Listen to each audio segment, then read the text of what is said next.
J.I.L. Isabela, your greatness has come. Do you believe that? Isa pa hong palakpak sa Diyos na buhay.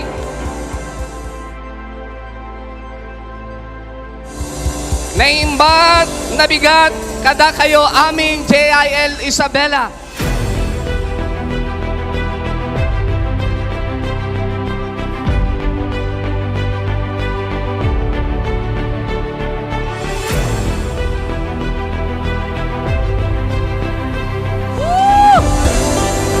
Happy 41st J.I.L. Isabela! Are you all excited?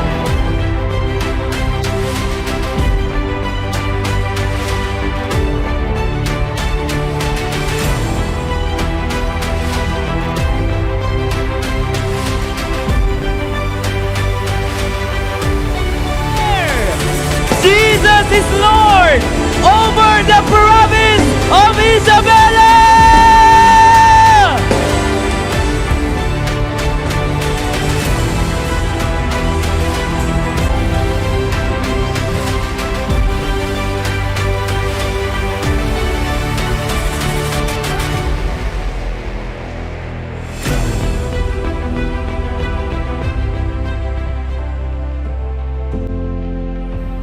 Ang tunay na revival, kanino po nagsisimula?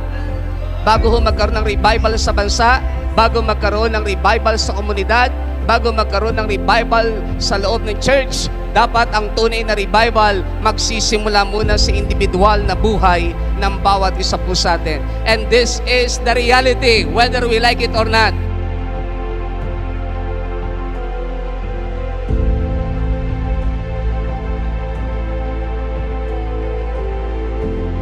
Kung gusto nating may gawin ng Diyos sa buhay po ng bawat isa po sa atin, ang bawat individual na buhay po na ito ay maging pag-aari mismo ng tunay na Diyos na buhay. Amen? Palakpakan ho natin sandali ang Panginoon.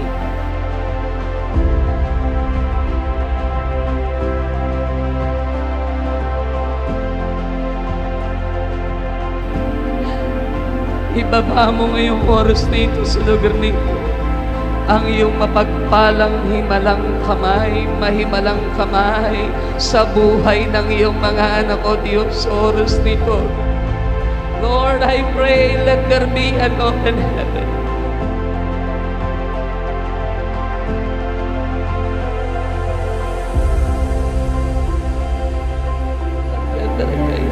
Heal, Lord, even their bodies, oh God. Lord, heal right now.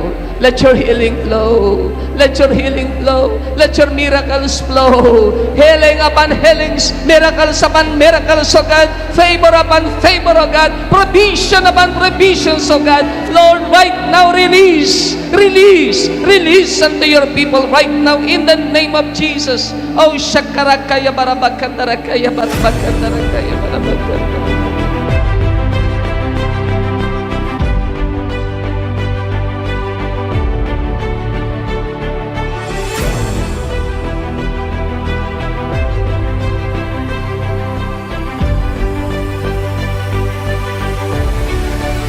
Ako po'y naniniwala, simula na po sa lalawigan ng Isabela, na ang church ay hindi na ho maghihirap ng pag-aanyaya.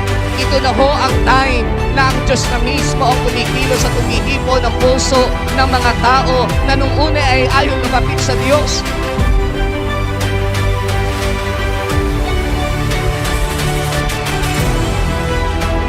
Idinideklara po namin ang J.I.L. Isabela is for Jesus. And Jesus is Lord over the province of Isabela. Over the province of Isabela. In the name of Jesus. In the name of Jesus.